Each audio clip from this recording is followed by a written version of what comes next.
time cameraman. I'm the Arcadian, and I'm here to show you how to annotate a text. Now, you may hear the word note in the word annotate, which is noted on this paper here, annotate. It's basically a way of writing little notes down in your book to remind you of certain little things that are there. Things like, of course, diction, irony, theme, sarcasm, simile, metaphor, hyperbole, which is a big word for exaggeration, paradox, detail, and of course humor and satire, which is a sort of spoof or a mockery, similar to, let's say, Saturday Night Live. Now, you may be thinking, notes inside a book, that might not be such a great idea. Well, you're wrong. You have to write notes in a book, especially if you're in higher level English classes, me being in advanced placement literature. It's critical to write notes in your book to make yourself aware of certain literary techniques the author may be using. Now, of course, you're going to need certain supplies. Here I've brought the book Emma, written by Jane Austen, which is a book where a wealthy woman named Emma, who lives with her father, sets her friends up to get married and finds a little romance on the way herself. Written by Jane Austen, who enjoys employing such literary techniques as I mentioned before. Aside from literary techniques that you're going to have to notice, you might want to notice different types of words you may not understand. So it's always good to have a thesaurus or dictionary with you, so then you can look up these words and find out exactly what they mean and how they apply. Here I have my book, which I'm ready to read, but not quite yet. I'd like to go over some tips on how to really get into the reading experience as opposed to just viewing the letters and the words on the page. You're going to want to find a quiet place to read. A place like this school hallway, for example, in between classes, although I do not advocate cutting classes to read a book. Now, you're also going to want to find a chair that's not too comfortable, but not so uncomfortable that you're going to hate it. This chair, for instance, is not uncomfortable, but it's not comfortable either.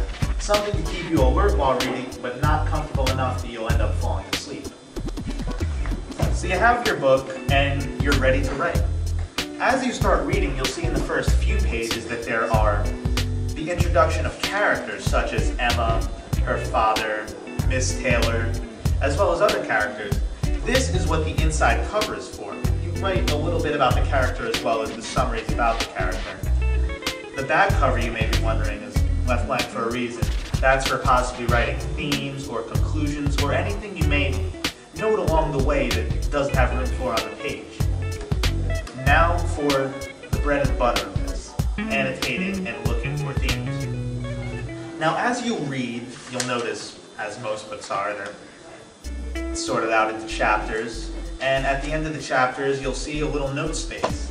There you may want to jot down a short summary of the chapter, things that are going on, very simple plot, maybe a little bit of what themes you can find in that first chapter, and other types of writings that you may find fit that you may want to refer to later. Also, while you're reading, you may underline certain things, certain quotes that you find profound in the text. For example, the real evils indeed of Emma's situation were the power of having rather too much of her own way, and a disposition to think a little too well of herself.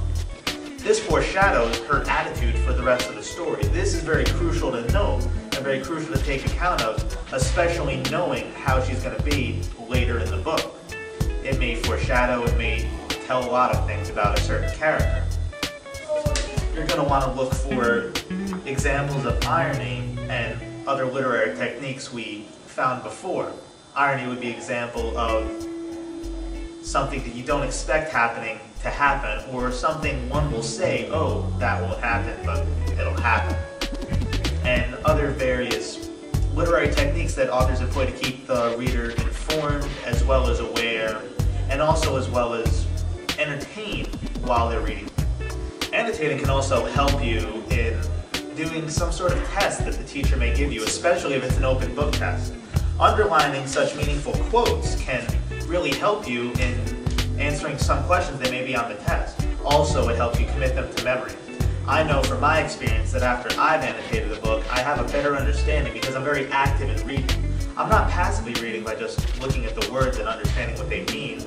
I'm looking at the themes, I'm reading between the lines, I'm trying to understand the literary piece as a whole, not just the words printed on the page.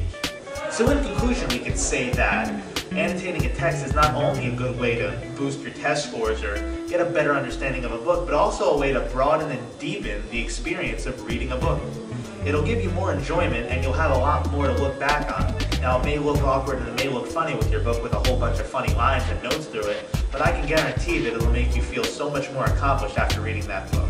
I'm Derek Cady, and thank you for your time.